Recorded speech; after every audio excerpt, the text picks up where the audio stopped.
Hey there, Chief Meteorologist Matt Lopon again, joining you from our room-to-room weather center here. We are looking at, again, a cold night on the way, dangerously cold temperatures once again moving in, and still assessing the full depth of the damage and impacts to some parts of North Mississippi. Joining me here live is Northern District Public Service Commissioner Chris Brown. He is in the northern portion there of Benton County along Highway 72, which I don't know if everybody knows down here in Tupelo area or south. This is a major thoroughfare, just as important as Highway 35. I mean, this is US 72, runs from Memphis out to Florence, a major highway, and it's rough up there, right? It is, and I came north just to lend assistance to some of the people up in this area. So I started out in Alcorn, came up through Tupelo and Prentiss County and Alcorn County, and hit Tishomingo, and then came across on Highway 72, and just north of Boonville, it starts getting like this, and so you can see there's only one lane of traffic on each side of the four lane, and everything is still just solid ice. So there's still over 104,000 people out of power, and 104,000 connections. So I think we've made some. The crews have made some serious headway. I think they've reconnected over 15 or 20,000, and the work continues to go on. So as you can tell, I just wanted your viewers to know. I mean, this is a main highway, kind of like 78 or I-22 on the northern main corridor, going across the top of the state, and the side roads are solid ice. So as these linemen are trying to get through to repair the tree, to get the trees off the power lines, you can see a set of lines going through the woods here, and there's vegetation on it. And uh, obviously, they have to get there and energize. If it's broken down in the woods there, they have to get crews down these roads on the side roads, and then into those backwoods areas to try to get the power lines restored and the poles replaced. So it's a Herculean task. And so although things kind of business as usual in Tupelo, it's still pretty rough in the northern parts of the state. It really is. We had a video come in from Pontotoc County, drone video of some of the Pontotoc Electric folks, clipping, just trying to pare back enough to get the branches off of lines. Any place there's a branch across the line, it's going to, flip a breaker if a connection's there, and then power's going to back out. It's just, it's hard to wrap your brain around the grid of power lines and all the places where it can trip. Yeah, and I wanted to just let people know too that the power lines, it is a grid. So it starts with a substation, and then they power out from that substation. So that the electric companies, the local power companies, and the linemen are doing everything they can to finish that process as quick as possible. But it takes a while to get. You have to do it in order. So you can't fix a power line in the middle of the woods somewhere because the substation is out. So you have to fix it kind of concentrically, if you will. So get the power station energized, and then they have to fix everything in succession out to your home or location. So it does take time, and so it is a methodical, laborious task that they're endeavoring to achieve right now, and they're making a lot of headway. They are, and I think that's the reason why sometimes people are like, well, how did my neighbor get power? Or right down the block, and it's over there, and it's over there, and Yes. it's not here. It's because they're working their way out from the substation. Correct. Yeah, and you never know how the lines work. So you got lines that power each house, and sometimes one side of the road can be fed by a different substation. And so just have patience. And I know it doesn't make sense a lot of times when your neighbor has power and you don't. But just know that I've seen hundreds and hundreds of linemen on top of poles these type of conditions, and you can see the trees still have ice all over them, vegetation on the power lines over here, and that it's safety first, and it's going to take time, and they're working as hard and diligently as they can. I've seen trucks from all over the southeast, across the northern district. You go by and you see a bucket truck, and you look at the decals on the door, and they're from all over. So it'll literally make a hair on your arm stand up to know that how they band together, or how we band together to try to help people in need. And there are a lot of people in need. And Matt, I'll say this: there's some local people out of water, and so some generators that went down, or they didn't have generation to keep their water pumps going. We have had some people call and say they have excess generators. So if we can know which water systems are down, we're trying to um, locate them and then put them with other resources that have extra generator or two. So we don't have a So, stockpile, but we're just trying to put people together to try to get so service up here's as the quick as question. possible. If they're trying to get that out, I'm going to put on your name key here in a second. What should they do? Where how can they contact? Do they need to contact you? Is that the source to connect? We have a generator not in use to a person who needs a generator. Are you the kind of the network between those two? We will, yes. So I know that there's MEMA's on the ground; they're working, and we just want to do what we can. So we had one one guy call us and he said, I have four extra generators. So we got him with people that need those generators. So, I mean, we're not getting in the way of anybody. We're just trying to help put people together. If you have a generator that you don't need or that you're not using, that you don't mind somebody else, He's getting a phone call there because I'm sure things are pretty busy. We'll give him a second for that. You're watching Mississippi Live weather here at 3:49 p.m. on Tuesday. I'm Chief Meteorologist Matt Lophon. We're on live with Northern District Public Service Commissioner Chris Brown there in the northern part of Benton County along Highway 72. Again, you're going to get phone calls, and when you get phone calls, that is fine. You're informing the public, but you're also coordinating so many different things at this point in time. So go ahead, talk about connecting people, generators that have them and aren't using them, to people who need them. And in particular, I mean public yeah, entities like water systems. sure. Yeah, even individuals that have generators, we've had some people contact us, and our call center there. We're finally have power in New Albany, so our team is there, um, taking calls and trying to help people where we can, even if it's not in our wheelhouse. You know, I tell people the um, first two words in our name is public service. So if we can help put two people together that can help one another, we're gonna we can kind of facilitate that and do everything we can to help that. So I started asking this. I didn't get it fully asked a minute ago. So if they want to contact you, what is the best way? Because I'm going to type that up and put that on the screen below your name here in a second. So if they need to, if they have a generator, and in particular when we're talking about public entities needing a generator, what's the best way to contact you? I'm going to give you our phone numbers. Of course, they can contact us at our New Albany office, or they can um, our Facebook page. Any apologize. Let me get No, you're fine. Hey, I these asked you on the contact. fly something, and it's just like when I was at the TV station. I was there 15 years, and I don't think I could have given you the home number without looking at a business card. So I completely get it. We live in a cell phone world where you just press the button. So go for it. Yeah, yeah. But my cell phone is 662-315-6966. That's my personal cell. If they need it, they Six can also six dial one our six six. office. Ooh, hold on. Uh, Let me. I. this So number, give me that one more time. if you can hear me. Sorry if you can hear me. I Uh, can. Northern District at psc.ms.gov is the website, and our phone number is 662-432-1144. Okay, that's 662-432-1144. And in particular, I'm That's putting this correct. up so we can connect, folks who have generators to entities that are going to still need them for a while. Let me put. I'm just going to put. Correct. Can Yes. you help? Okay, we'll put that on the screen now for folks so that they can see that. I need to mute my phone here behind the scenes.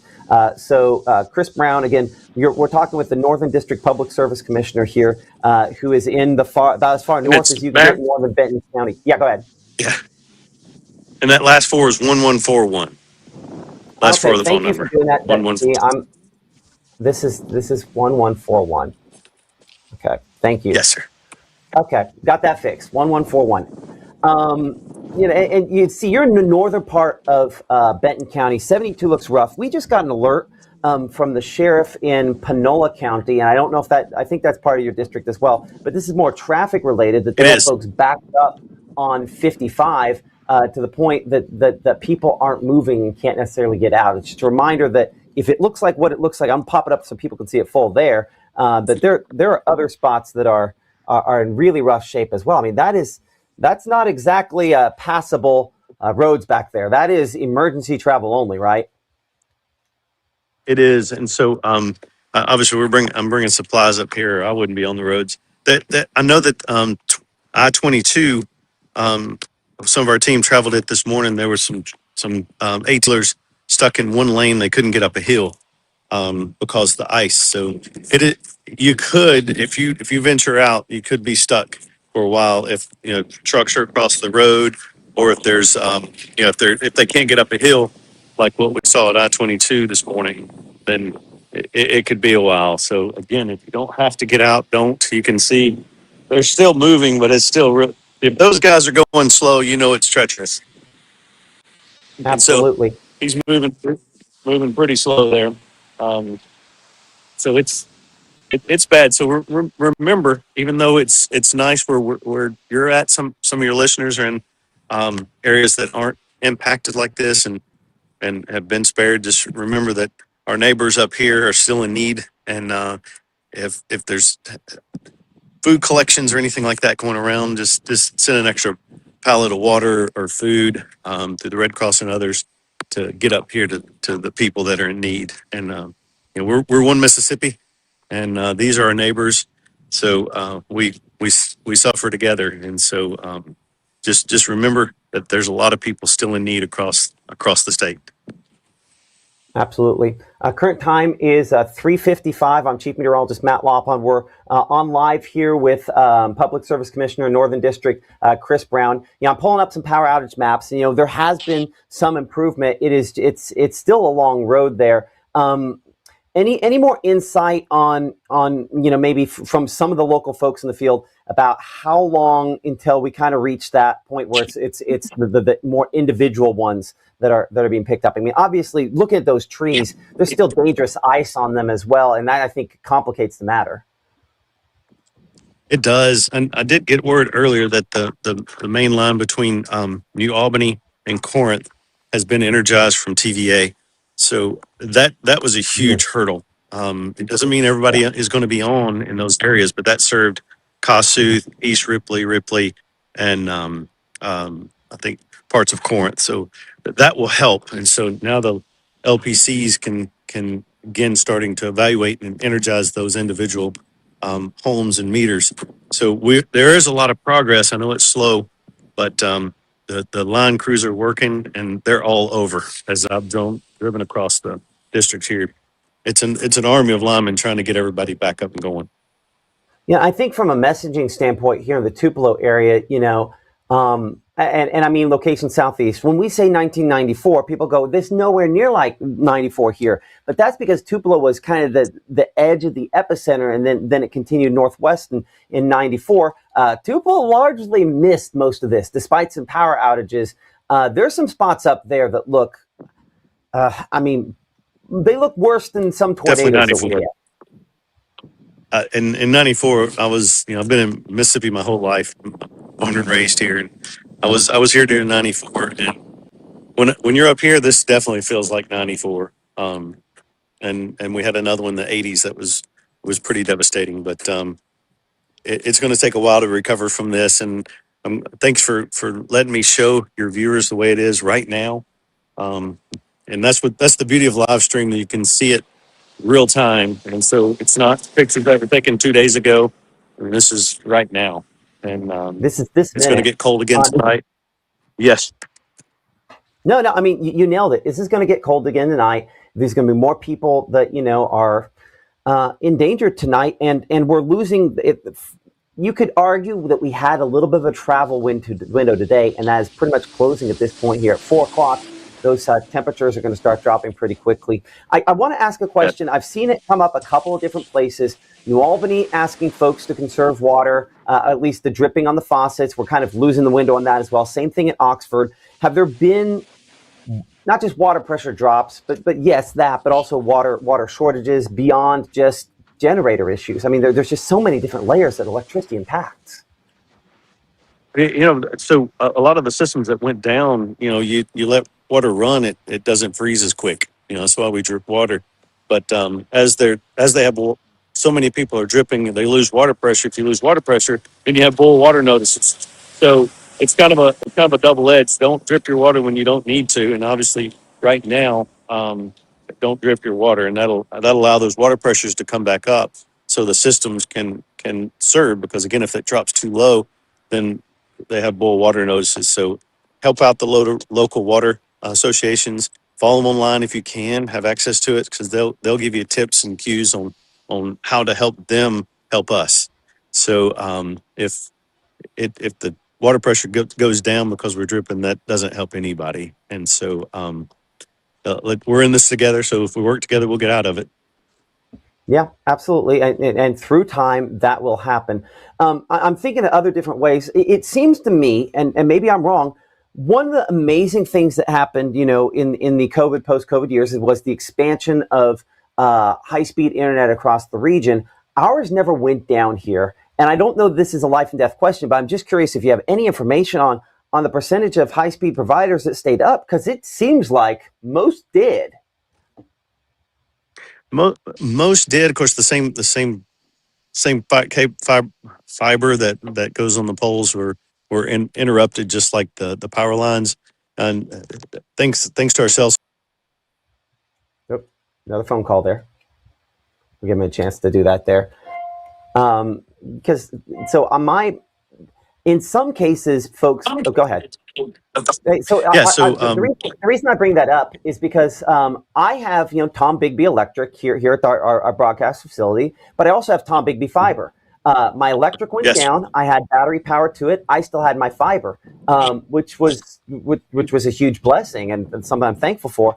And I think that maintains that connectivity even in power outages. In some cases, assuming you can keep your router up. Correct. Yeah. So I don't have the number. You asked the question. I don't have the exact number. We've been focused on utilities, but I'll get it to Yeah. you and send it to your team to let you know. But it is a lifeline. So we're able to communicate with the outside world, and I know cell service is patchy in areas now because of some power outages and overuse. So I know that that's our lifeline out to the world, and it's been, I know, in parts of Benton County and Marshall and Tishomingo, we're seeing some drop, a lot more drop calls and slower data. So the system is getting Well, strained all over, but has that strain increased? I mean, is that something that someone at home needs to consider at this point here, that they're at home, that they need to, again, home with electricity, conserve that data and conserve the cell phone system? Are we are we at a place where it's more stressed out today than yesterday, or at a place where this has just been sustained in its stress level?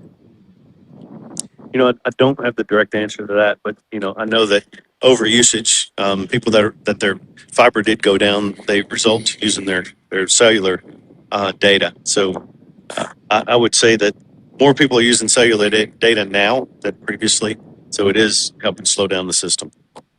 That makes sense. Okay. So again, we're with Northern District Public Service Commissioner Chris Brown, who's in northern Benton County, showing you the roads that should not be traveled, the trees that are still capable of bringing down power lines. And I think it's just amazing to me to think of some of these linemen. They're not all in bucket trucks. Some of them are climbing up these iced poles, and we're telling people not to walk on their front porch. That's just, it's incredible the danger these people go into, both in ice and in storms. And we should just be very thankful. We need to be buying these men and women dinner when we see them in the coming weeks, just at a restaurant. We need to be doing that for a while. Hey, yeah, and if you see them, buy their meal. Buy their coffee. That's just a little thank you for what they do, and they are truly. I know they're not recognized as first responders, but they truly are. We as the Public Service Commission put out a resolution encouraging that that our linemen be added in the classification of first responders, because they're out when conditions are the worst, through rain and tornadoes and sleet and snow and all those things, to try to make sure that we have the comforts that we need to survive, water, electricity, those things are what we need, but especially electricity when it's this cold. And it truly is, a life and death situation for those that are on, on oxygen, on life preserving treatments. And without power, there can be major issues. So they really are first responders, and they are heroes in the situation. We're thankful for everything they're doing. Anything else you want to add? No, sir. Like I said, if you have anybody out there that has extra generators that they don't mind contributing, and then those that especially utilities, water and things that need generators, we'll try to put those two together and try to do our part to help get some of these systems and utilities back online. We appreciate that so much. We appreciate you. And again, we can pop on here whenever we need to. Let us know if you have new information. Chris Brown, Public Service Commissioner, Northern District, join us here on Mississippi Live. Thank you so much. I would say stay warm, but you've got a pretty good trip back there. So it's going to be kind of a cold trip. But stay safe because those roads are going to get a little worse. Thank you. And thank you for what you and your team are doing. And pray for our neighbors and pray for our linemen. Stay safe, Mississippi. Thank you. Appreciate it. Chris Brown, Public Service Commissioner, Northern District, join us here on Mississippi Live once again. We're so thankful. You can see the power outage is still there in Alcorn County, but at least there's progression being made now that main TVA line has been reconnected. As he mentioned, the TVA line between there and Union County restored as well. So this is going to, again, try to help some folks into parts of Union County get more electricity back. But it's that last mile, not necessarily the main transmission line, but the last mile between your house and wherever those main lines are that in some cases more than 1 mile, that is going to obviously be tricky. And that's where people are trying to get it back. So we've been watching the comments again. We appreciate all of your support and prayers and things of that nature. I do need to, and give me a moment this is going to kind of pop around here so I can figure out which of these browsers I want to reiterate something we talked about earlier, 8 Days of Hope, which is there's going to be a lot of stuff pops up there. There we go. A charity here in based out of North Mississippi here. They are going to be deploying to parts of Lafayette County, Oxford in particular, on Saturday. They go all around the nation, do hurricanes, all sorts of natural disasters, and help out. They're deploying originally from North Mississippi, deploying to the Oxford area. You can volunteer. They have information on how to do that on their website, 8daysofhope.com. They also have feeding stations set up here across North Mississippi. And those feeding stations important for folks that are hungry, don't have food. So they have 4 of them set up at this point here. If you're one of those folks that does not have food, most of the meal times for today have passed. But I bring this up to say that they anticipate they'll probably be feeding people again off and on for the next few days as well. I don't know if the Tupelo one will still be open, but New Albany, Blue Mountain, Wheeler, I'm imagining they'll probably extend that again for tomorrow. I can't guarantee these are the exact times, but just something to keep in mind as something that you might need to, if it's something you need and you're able to get there, try to get there as well. Warming stations, I have a list somewhere here from the North Mississippi Storm Chasers. I think I might have closed that tab here. But if you just do, I'll show you the Google here as well. So let's Google North Mississippi, MISSISSIPPI, Storm Chasers warming station. I'm going to say warming. That should pop up right there at the top. So you pull that up. Wants me to log in. But pretty much the top thing that will show up on their page is warming stations. And so I'll post a link to their page in the Facebook chat here so you can find it. But they have done an absolutely incredible job of keeping people aware of where these warming stations are. So I appreciate them, appreciate you, appreciate everybody for kind of working together on this. I have someone there in Etta just joining. We talked to the Public Service Commissioner. Again, the power restoration is slow but progressing. The icy conditions in northern Benton County are very icy and significant, and unfortunately continuing to cause some issues there. And that's what's slowing power outages, but some main lines have been reconnected. Hopefully that'll speed things up. But I'm sitting here in some of the rural areas. I'm still expecting to be out of power for at least days. And I think there will probably be some folks that are out of power still for weeks. Again, that's Matt Lawpon. That's not official saying that, but the damage significant enough to be the case. Our next live broadcast is going to be coming up here at 5 p.m. Our meteorologist Gabe Maynor and myself will be talking about the forecast. Again, this is another chilly night on the way. We do have, believe it or not, the potential for some frozen fog. Gabe and I will talk about that, its potential impacts. That's coming up tonight in the Room to Room Weather Center at 5 p.m., 6 p.m., and 10 p.m. And then our meteorologist Maggie McCauley on, as she is every morning, on the mornings at 6:30, 7:30 a.m. tomorrow morning to get you out the door. And with any issues with those back roads, she'll have that for you as well. Okay, we'll see you come up at 5 and 6 o'clock. Thank you for supporting us and for watching us here on Mississippi Live Weather.